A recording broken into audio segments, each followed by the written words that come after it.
அலைக்கும் வரஹ்மத்துல்லாஹி வரகாத்துஹு. அல்ஹம்துலில்லாஹி ரப்பில் ஆலமீன் வல் ஆகிபத்து லில் முத்தகீன் வஸ்ஸலாத்து வஸ்ஸலாமு அலா ரசூலில்லாஹி ஸல்லல்லாஹு அலைஹி வஸல்லம் வாலிஹி வஸஹ்பிஹி அஜ்மாயின் அம்மா பாத். கண்ணியமிக்க எல்லாம் நல்ல அல்லாஹ் சுப்ஹானஹு நல்லடியார்களே, சகோதரர்களே, அல்லாஹ்வுடைய கிருபையால் நம்முடைய அக்ஸா மஸ்ஜிதில் ஒவ்வொரு வாரம் செவ்வாய்க்கிழமை மகரிப் தொழுகைக்கு பிறகு ரசூலுல்லாஹி ஸல்லல்லாஹு அலைஹி வஸல்லம் அவர்களுடைய செய்திகளை நாம் படித்து பார்த்து அந்த செய்திகளின் மூலமாக கிடைக்கிற படிப்பினையை நாம் பெற்று வருகிறோம். அந்த வரிசையில் இன்றைய தினம் நாம் பார்க்க இருக்கிற ஹதீஸ் புகாரியில் 1315வது ஹதீஸாக பதிவு செய்யப்பட்டிருக்கிறது. பராவு இப்னு ஆசிப் ரலியல்லாஹு அன்ஹு அவர்கள் அறிவிக்கிறார். இதில் என்ன இடம்பெற்றிருக்கிறது என்று சொன்னால், ரசூலுல்லாஹி ஸல்லல்லாஹு அலைஹி வஸல்லம் அவர்கள் தூங்கி எழுந்ததிலிருந்து தூங்குகின்ற வரை உள்ள எல்லா நேரங்களிலும் துவா என்ற பெயரில் நமக்கு அதிகமான துவாக்களை சொல்லிக் கொடுத்திருக்கிறாங்க. ஏன் சொல்லிக் கொடுத்தாங்க என்றால், நமக்கும் அல்லாஹ்வுக்குமான தொடர்பு துவாவில் தான் இருக்கிறது. அது துவாவும் இபாதா என்று சொன்னாங்க.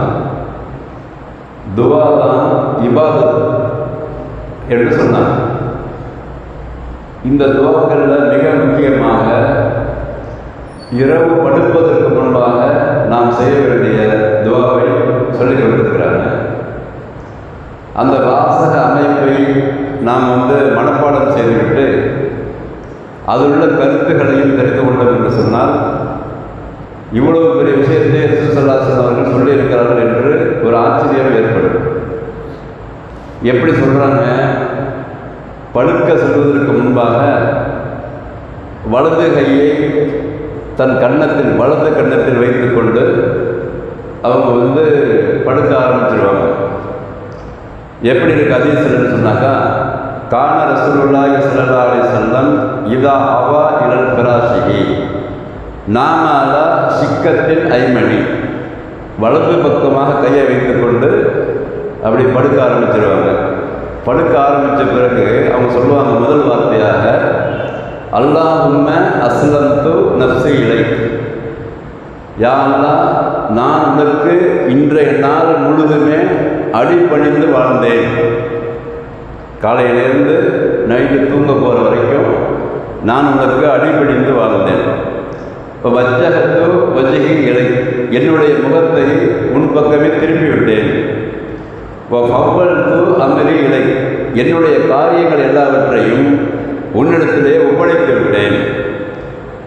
வல்ஜாத்து லஹரி இலை, எனக்கு நிறைய விஷயங்கள் இந்த உலகத்தில் இருந்தது, அது எல்லாவற்றையுமே உன்னையே சார்ந்து இருக்கிறேன்.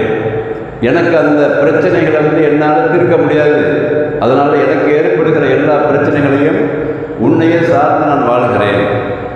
ரகபத்தன் ரகபத்தன் இலை, அது எப்படி? நான் ஆசைப்பட்டவனாகவும் அச்சத்தோடும் நான் இருக்கிறேன். எதற்கு ஆசைப்படுகிறேன்? நீ தருகிறேன் என்று சொல்லக்கூடிய சொர்க்கத்துக்கு ஆசைப்படுகிறேன். நீ தருகிற தண்டனையை நினைத்து நான் பயப்படுகிறேன் அப்படின்னு அர்த்தம். லா மல்ஜா வலா மஞ்சா இல்லா மஞ்சா மின்க இல்லா இலை, உன்கிட்ட தண்டனையை தப்பிச்சு ஓடிட முடியாது. அது மாதிரி உன்னை தவிர ஒதுக்கு இடமும் யாரும் கிடையாது அப்படி சொல்லிட்டு கடைசியாக ஒரு வார்த்தை சொல்கிறாங்க. அதுதான் ரொம்ப முக்கியமான வார்த்தை. என்னன்னாக்கா, ஆமன்து பி கிதாபிக அல்லதி அன்ஸல்த, வபி நபி கல்லதி அரசல்த, உன்னால் எனக்கு அருளப்பட்ட அந்த வேதத்தை, அந்த குர்ஆனை நம்புகிறேன். உன்னால் எனக்கு இறக்கி அருளப்பட்ட அந்த வேதத்தை நம்பி அந்த செய்தி எனக்கு தந்த நபியாகவும் நான் என்னை ஏற்றுக்கொள்கிறேன். அப்போ கடைசியாக ரசூலுல்லாஹ் சொன்ன வார்த்தை என்ன? தூங்கும்போது அதுக்கு பிறகு பேச மாட்டாங்க. இந்த துவாவை ஓய்விட்ட பிறகு யாரிடத்திலும் பேச மாட்டாங்க. இதான் இறுதி வார்த்தையாக இருக்க வேண்டும் என்று நமக்கும் சொல்லிக் கொடுத்துருக்கிறாங்க. இந்த இறுதி வார்த்தையாக சொல்லப்பட்ட விஷயம் இருக்குல்ல, இதுதான் நம்முடைய அந்த அகீதா என்று சொல்லக்கூடிய கொள்கை விளக்கம். என்ன கொள்கை விளக்கம்? அல்லாஹ்வுக்கு சுப்ஹானஹு வ தஆலா இறக்கி அருளி இருக்கிற இந்த குர்ஆன் மாத்திரம்தான் உண்மை. அது மாதிரி அந்த குர்ஆனுக்கு விளக்க உரையாக வந்த ரசூல் ஸல்லல்லாஹு அலைஹி வஸல்லம் அவர்கள் மாத்திரம்தான் உண்மை. இந்த ரெண்டை நான் நம்புகிறேன் என்று சொல்லிவிட்டு படுக்க போகிறோம். சரியா? இந்த ரெண்டை நம்பாமல் வேறு ஒன்றை நம்பிவிட்டு சென்றோம் என்று சொன்னால், நாம் அந்த இரவில் மௌத்தாகிவிட்டால் வேறு மார்க்கத்தை பின்பற்றியவராக ஆகிவிடுவோம். இந்த வார்த்தையை சொல்லிவிட்டு தூங்க சென்றால் இஸ்லாமிய மார்க்கத்தில் மௌத்தாகுவோம் என்று ரசூலுல்லாஹ் சொல்லியிருக்கிறார். இங்கே என்ன நமக்கு என்ன சப்ஜெக்ட்னு சொன்னாக்கா, இந்த அல் குர்ஆன் இருக்குல்ல, இந்த அல் குர்ஆன் கிட்டத்தட்ட 6666 வசனங்களை கொண்டது, ஆரம்பத்திலிருந்து கடைசி வரைக்கும். இதில் சொல்லப்பட்ட எல்லா விஷயங்களும் உண்மை என்று நாம் முதல்ல நம்பியாக வேண்டும். முதல் பாயிண்ட் என்னது? நம்பியாக வேண்டும். அதற்கு பிறகு இந்த குர்ஆன் இல்லாத எந்த புத்தகமாக இருந்தாலும் அவைகள் எல்லாம் உண்மையும் பொய்யும் கலக்கப்பட்டது.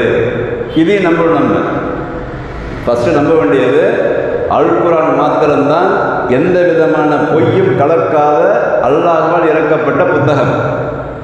இது அல்லாத எந்த புத்தகத்தை நம்ம வாசித்தாலும் சரி, அதில் வந்து என்ன இருக்கும்? உண்மை இருக்கும், பொய் இருக்கும். அடுத்தது ரசூல் ஸல்லல்லாஹு அலைஹி வஸல்லம் அவர்கள் சொன்ன ஹதீஸ் இருக்குல்ல, அதில் கூட ரசூல் ஸல்லல்லாஹு அலைஹி வஸல்லம் சொன்னதாக சொல்லப்படுகிற எந்த விஷயமாக இருந்தாலும் அந்த விஷயம் குர்ஆனோடு முரண்படக்கூடாது. இதையும் ஒரு ஞாபகம் வச்சுக்கோங்க.